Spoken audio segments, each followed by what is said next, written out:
చాంగూర్ బాబా alias Jamaluddin మత మార్పిడి ముఠా అరాచకాలు ఒక్కొక్కటిగా వెలుగు చూస్తున్నాయి. ఈడీ విచారణ ముందుకు సాగుతున్న కొద్దీ ఒళ్లు గగురు పొడిచే విషయాలు బయటకొస్తున్నాయి. 4,000 మందిని మతం మార్చినట్లు ఆరోపణలు ఉన్నాయి. ఇప్పటికే వందల కోట్ల ఆస్తులు వెలుగు చూశాయి. తాజాగా యోగి ఆదిత్యనాథ్ బుల్డోజర్ కూడా రంగంలోకి దిగింది. అధికారులు చాంగూర్ బాబా భవనాన్ని కూల్చివేశారు. భారత్ నేపాల్ సరిహద్దుకు సమీపంలోని ఉత్రౌల ప్రాంతంలో ఉన్న ఈ భవనం కబ్జా చేసిన స్థలంలో నిర్మించినట్లు తెలుస్తోంది.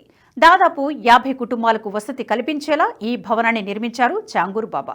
సీసీటీవీలు, కాపల కుక్కలతో 24 గంటల సెక్యూరిటీతో అత్యంత విలాసవంతంగా నిర్మించారు.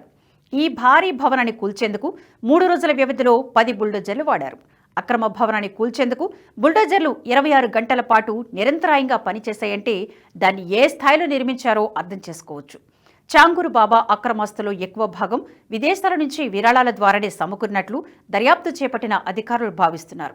భారీ ఎత్తున మనీ లాండరింగ్ జరిగినట్లు తెలుస్తోంది.